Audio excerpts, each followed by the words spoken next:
लहान बालक सुद्धा असेल किंवा रहिवासी असेल, एक मोठा जनरल एकत्र होताना दिसतो. पॅनल क्रमांक 15ची खऱ्या अर्थाने निवडणूक ही इथल्या स्थानिक नागरिकांनी घेतलेली आहे. आजपर्यंत गेल्या 10-12 वर्षापासून या ठिकाणी या प्रभागामध्ये मी सातत्याने लोकांच्या अडचणीला धावून जातो. त्याचीच पोचपावती म्हणून सर्व नागरिक माझ्यासोबत या ठिकाणी मोठ्या संख्येने रोज प्रचाराला उतरत आहेत. लहान मुलांपासून थोरांपर्यंत महिला मोठ्या संख्येने माझा प्रचार करत आहेत. विजय निश्चित आहे असा मला विश्वास वाटतो.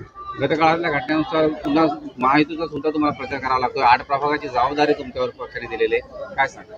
बघा, शिवसेना महायुतीची केंद्रात सरकार आहे, शिवसेना महायुतीची सरकार राज्यात आहे आणि महापालिकेमध्ये जर या ठिकाणी सत्ता जर कल्याण डोंबिवली महानगरपालिकेच्या नागरिकांनी दिली, मोठ्या प्रमाणात राज्य शासनाकडे आणि केंद्र शासनाकडे निधी मिळेल आणि वेगाने आणि मोठ्या प्रमाणात या कल्याण डोंबिवलीचा विकास होईल.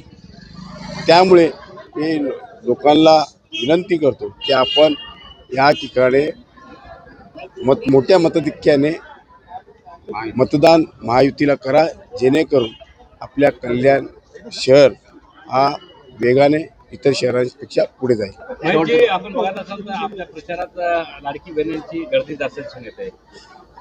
कारण की माननीय एकनाथजी शिंदे साहेब यांच्यावरती महाराष्ट्रातल्या सर्व महिलांचं, लाडक्या महिलांचं प्रेम आहे. लाडका भाऊ म्हणून त्याला संबोधित करतात आणि मी माननीय एकनाथजी शिंदे साहेबांचा एक कार्यकर्ता आहे आणि मला माझ्यावरती विश्वास टाकून एकनाथजी शिंदे साहेबांनी मला उमेदवारी दिली शिवसेनेच्या माध्यमातून.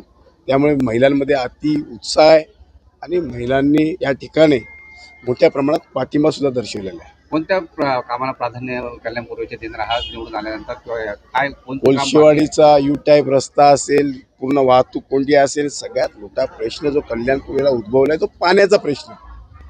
पाण्यावरती जास्त या ठिकाणी काम केलं जाईल, जेणेकरून प्रत्येकाच्या घरामध्ये मूलभूत पाणी मिळालं पाहिजे. हा सगळ्यात मोठा आमचा माझ्या माध्यमातून या ठिकाणी ती मोठमोठे योजना, म्हणजे या ठिकाणी धरणं हवं आहे अशा पद्धतीचं या ठिकाणी काम माझ्या हातून घडल्याशिवाय राहणार.